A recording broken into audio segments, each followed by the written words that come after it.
Alors, dans le jugement, je voudrais attirer l'attention, ou je me suis attiré l'attention sur un passage. Malgré les apparences qu'André Moreux avait lui-même créées. Je dis, mon père a rencontré un Allemand officier là-bas qui lui a permis de libérer des prisonniers de Saint-Jean. Cet Allemand, il le connaissait avant-guerre parce qu'il était voyageur de commerce. C'est ce qui s'est passé en 1940 et 1941. En 1943, ça pouvait être aussi en partie oublié. Et ça s'est transformé en disant André Moreux connaissait un officier allemand. Donc. Et quand l'officier allemand passait dire bonjour André Moreux, ben les gens disaient, il arrivait peut-être accompagné certainement d'autres Allemands en bagnole, on disait André Moreux est donc en relation avec un officier allemand. D'accord, Doriot est venu déjeuner avec son groupe à la maison. Bon. La mère dit c'était un déjeuner d'affaires. Oui, c'était un premier déjeuner d'affaires, parce que bon, c'était intéressant d'avoir un déjeuner qui était payé. Et les gens qui étaient dans le village, ils voyaient arriver 5, 6, 10 bagnoles, traction avant noire, avec tout.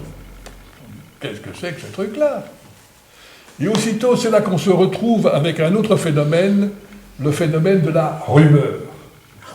Ben, je me disais, moi, à Saint-Jean, gamin, tout le monde est beau, tout le monde est gentil. Et oui, d'accord, mais il y avait quand même des oppositions commerciales, des oppositions politiques, et que ce que faisait l'un, même vu comme cela par mon père ou ma mère comme ça, pour d'autres qui étaient à côté, ils pouvaient voir tout à fait différemment et autrement, avec des raisons objectives, c'est-à-dire le repas, avec la connaissance de l'allemand, même la libération des prisonniers, comme ça, eh ben, a fait passer cette rumeur, s'est développée. Et c'est moins développé à Saint-Jean. Pourquoi? Parce que la majorité des gens de Saint-Jean, politiquement, étaient plutôt du côté favorable à mon père.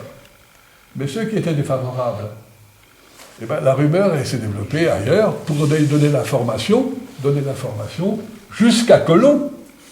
Ah, oui, jusqu'à Colomb. Donc on peut voir, tout n'est pas gris, tout n'est pas noir et blanc. Comme ça. Donc voilà une explication, et une explication importante au niveau de la sociologie de la commune. Il y avait des divisions, il y avait des opinions politiques différentes, il y avait des oppositions commerciales, il y avait... Et puis les personnes ne disent pas, mais ils en pensent quand même, ça veut dire que, voilà, une rumeur a donc, par la jalousie, ou par la crainte, ou par la politique, ou par tout cela, a donc germé, qui a pu se développer, et puis donner l'information à Colomb. En 1947, dans le rapport de police judiciaire, qu'est-ce que je lis? En octobre 1947, le colonel Colomb dépose devant l'inspecteur. Et que dit-il? Pendant l'occupation, j'exerçais à partir d'avril 1944 les fonctions de chef FFI dans la zone du Cher Nord.